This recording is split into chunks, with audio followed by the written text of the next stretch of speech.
Hi, everybody, and welcome to the Dr. Psych Mom Show. Today, we're going to be talking about what a fun date night looks like to your wife and why she doesn't know what fun sex looks like to you and how you keep missing each other in these key ways because of a lack of empathy.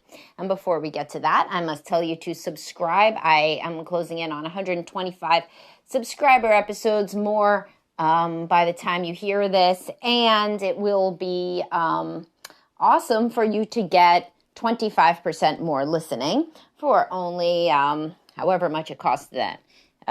Probably it's going to go up because there's just more and more and more episodes. But anyway, if that is too expensive for you, you can get increased interaction with me for $4.99 a month in my Facebook group, and that's fun too. So anyway, the most recent one was, what does a healthy compromise look like in your sex life? That's the most recent subscriber episode. Okay, so a lot of women want date night, and guys try to do it, but then it turns out terrible. The woman hates the date. It's either boring or it's like literally terrible, like bad, aversive. Sometimes neutral is, better, than neutral is always better than shitty. But, boring is what nobody's aiming for their wife to be like. That was like super boring. And women don't say this, but like, you can tell. Like, you could tell if your wife is not really kind of there on your date night. And it's not just because of her. Like, it's probably because of you too, but like everything. So what do women want on a date night? Well, first of all, they usually want two things. There's different kind of women. So a highly sensitive woman, highly sensitive person wants deep conversation. So I made you 100 date night questions on this was like years ago. I think I wrote this in 2014 and the questions still remain. And if you don't like my questions, use other questions from the internet. But either way, you should have some new discussion topics at the ready. It's like so disappointing to a highly sensitive woman who thinks deeply all day that on the date night that she's been looking forward to for weeks, y'all are just talking about stupid shit, which includes the kids or logistical planning or, just random ass, like same kind of small talk about work and the home renovation and contractor or whatever it is that you would talk about if you were in front of the television. So that's like really disappointing. And if you say, why doesn't she bring up the topic she wants to talk about? Well, usually, quite honestly, she does all the time. And you kind of wiggle out of it because you don't like to talk on that level, or you always seem to get it wrong or whatever. So if she really never has brought up deep conversations, then yeah, certainly she should. But usually the dynamic that I see is more like the woman, like most nights of the week, is like, wanting to talk and converse and stuff. So she's looking forward to the date night being like the one time that he's going to initiate some sort of interesting conversation over dinner. And that's why there should be a meal with date night. It should not just be drinks in a loud bar or just like a movie or a show. I will get to who likes that in a second, but it's not going to be your highly sensitive woman that really wants to talk and bond on a deep emotional level. Now, if she's not a highly sensitive person and she's more of an avoidant person and she doesn't like emotions, she doesn't like emotional expression, then a show or a concert or a comedy show or whatever is really the way to go. Because this, it's fun, it's exciting, it's something you don't usually do. And if she is not somebody who wants to have a deep conversation, if you instead are the person who's always initiating the deep conversations and she's the one that's kind of wiggling away from it, then do not stress her on a date night. She's looking forward to something that is a fun respite from the norm. And so you got to really empathize with her and be like, what does she want? She wants some fun thing. So let's go do like axe throwing or like, a cooking class or a paint night or like one of these activity things. Highly sensitive women, they may like, this stuff too, but generally what they really feel close when you do is like a deep conversation. So try to do that. And use these date night questions. Things like, what's your favorite memory of us when we were dating? What is the most important thing that you learned this year from, being at work? Or what is the best victory that you've had as a mom this year, like whatever, some deep thing that you can, again, like, I don't want to waste my time telling you examples when you could, like, literally, I have a post about this. Also, you could download the Paired app. I get nothing from telling you to do that, but it is an app and I use it. It's fun and it gives you little questions every day for use with your partner. You both download it. But, if you really do not know, there's also, you could Google New York Times 36 questions to fall in love. You could use some of those. And you don't have to, like, write these on your arm, like you can be open about taking out your phone and saying, I actually wrote down some things for us to talk about that I researched. And your wife, if she's a highly sensitive person, will definitely think this is cute because it means that you care. And she's always wanting evidence that you think about her during the day. And this is evidence that you thought about her and you pre-planned something.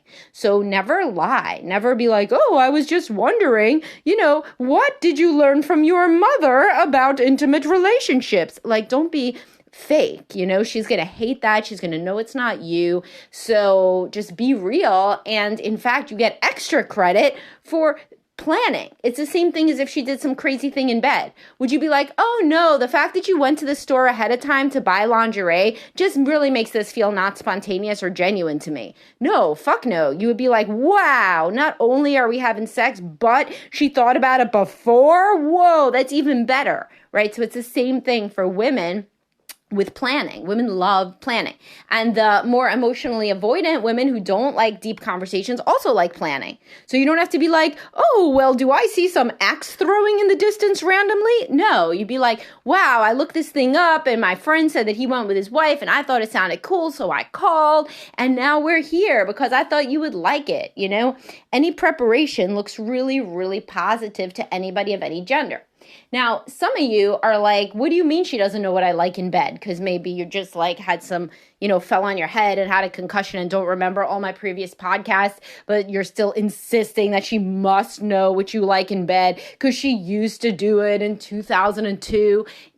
She doesn't fucking remember that because it was so long ago. And again, she was drunk on new love. She was like, it's basically like being drunk. She kind of doesn't even really remember that sex. She remembers the deep conversations a hell of a lot more than the sex because that's what's important to her. And honeymoon stage is like being out of your mind on a drug because it is being on a drug. The drug of new love, dopamine, oxytocin, adrenaline, all these things, this cocktail of honeymoon stage limerence. And she doesn't fucking remember what she did. And also, she really doesn't, much like how you think that the date night is never going to be the same as whatever crazy proposal you did, hopefully. Then she thinks the same thing about sex now versus sex when she was 25. She's like, well, of course there's no overlap with that. Obviously not. Same as you think, obviously I'm not going to hire a fucking skywriter on a random ass Thursday when we have a babysitter for 88 minutes, Like, no, like, obviously not. But she would like that just like you would like the honeymoon style sex. But nobody really realizes this if this isn't what they themselves value. So that's why you listen to this. And so if your wife has always been fairly bored and or unfulfilled by your date nights, you can really usually equate that to how you have felt in bed. And you could be like, well, shit, maybe if I was bringing some more of my A game in the way that she needs it and wants it, then she would feel so loved that she, not in a tit for tat way, because it is rare that a woman will be like, well, that was a nice date night. I think he's going to get a blowjob. Like, some women think like that, but like, it's rare. But that she would actually feel close, warm, connected, romantic, more like she did at the beginning when she was doing things like giving you blowjobs, etc., etc. So you really have to always think, am I a perfect person? No. Should I maybe get down the cross and stop being such a martyr, and stop telling myself that I'm the victim? Yes, I should, because probably I am disappointing my partner in exactly the same ways that, that she's disappointing me. I mean, not the exact same ways, but the way in which she is not doing exactly what I want, and I am not doing exactly what she wants. So I should just get down off the cross and stop being a martyr. The martyr act is very bad. That is what you should be in couples counseling for. If your wife has ever been like, oh, poor you, here we go, Yeah, that's a snarky remark, but you got to interrogate it. Because a lot of guys say, oh, I try to do date night. It's so, hard to figure out what she wants because she never tells me. And then I'm like, what did you do? And they're like, oh, well, she got the babysitter. Strike one. And then we went to the same place that we went to all the time with no reservations. Strike two. And then, I made a couple of blowjob jokes, just so that she kind of got in the mood. Strike three, and you're out. And this date night was worse than if you stayed at home and watched something on TV because you actually fucking wasted money to make her like you less. How stupid, right? And women do the same thing. It's like, oh, I had sex with him. They'll report in couples counseling. I did what you want. I had sex with him. Oh, yeah, how? Well, how long did it last? What'd you do? Blah, blah, blah, blah, blah. Well, I think it was maybe 4 to 6 minutes. And he seemed to, really like it. I can't really tell because, I was pretty much half asleep. But he should be happy that we're doing anything because that's progress, right? I mean, no, I guess in some real metaphorical sense, your 4 minutes of sexual intercourse that you endured is progress, but it probably made him more depressed, just like the shitty date night at TGI Fridays or whatever made you feel more depressed. So everybody who's acting like a martyr that thinks that, they're doing their tiny little bit of work and they should be getting this huge gratitude bolus and, from their significant other is delusional. Don't be delusional. That's going to be my new catchphrase of this show. Don't be delusional. Don't tell yourself that because you are doing the literal bottom of the barrel effort to speak somebody's love language that then they are going to be jumping up and down for joy because they're not. So just to kind of then summarize for the date night in a very practical way, if there are children involved, young children, you get the babysitter, you tell her when it's going to be, you book a reservation at someplace nice. You're always complaining that she never looks nice anymore. What the fuck does she have to dress up for, right? I mean, if you're not taking her anywhere, nothing. She goes nowhere. She does nothing. I'm sure you've heard this. So if you want her to dress up and look nice and be sexy and be in the same headspace that she used to be in the early relationship, you're never going to recover the honeymoon stage. You're not 25 anymore either.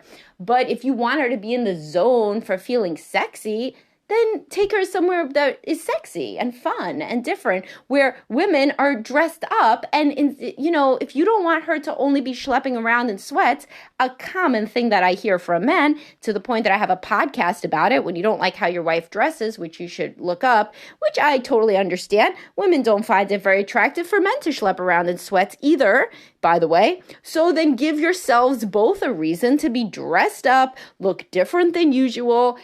She doesn't have to worry about the sitter. It's a nice place. She can get a cocktail. She can relax. You guys are going to have fun. It's different from the norm. At the stage of monogamy that everybody listening is at, different from the norm is almost unilaterally good, uniformly good rather. Because everything's so boring.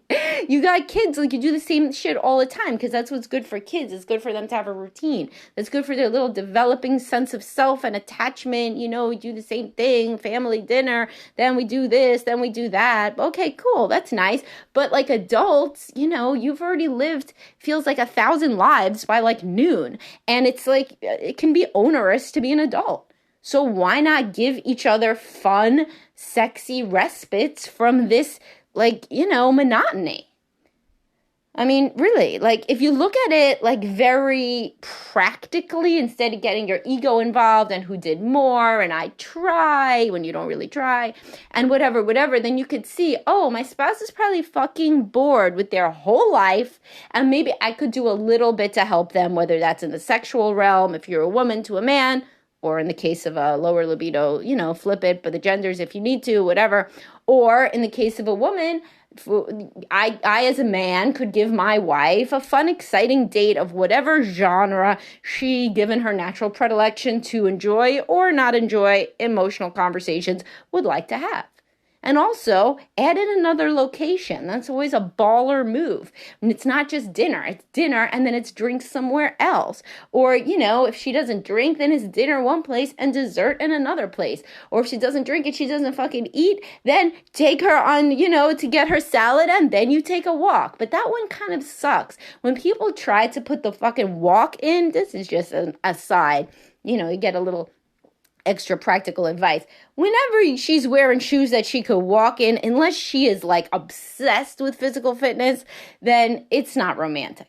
You got your sneakers on. There's only so much romantic it can go, except for young people that wear sneakers everywhere, even with their, party dresses. You people are not these people. So have her dress nicely. If she's wearing her, and this doesn't mean that you can't exercise together and that's not fun, because it is. I even have a podcast about that, why you should exercise with your spouse.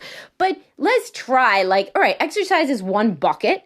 Romantic date is another bucket. So if you're taking a jog to dinner, how good are you going to look at dinner? Not very good. How good are you going to smell at dinner? Not very good. So, go for a run and then come back, shower, get dressed, and go to dinner. Like adults, like people on a date, a video camera following you around with no audio track should know that you're on a date.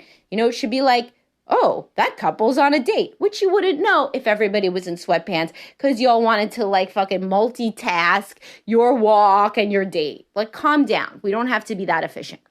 All right, I hope that you guys got at least one valuable pearl of wisdom out of this. And please do subscribe and please do join my Facebook group and follow me everywhere, because sometimes Facebook shuts me down if I curse or whatever I do. And, share a meme with a penis or something, not a real penis, like a joke about a penis. But if you follow me on all the other platforms, Instagram, TikTok, YouTube, even Twitter, I'm trying to tweet every so often, but that's kind of a dumpster fire. I hate Twitter. But anyway, yeah, follow me those other places. And then if I get booted off Facebook, you will still always know where I am. All right, talk to y'all soon. Have a good day.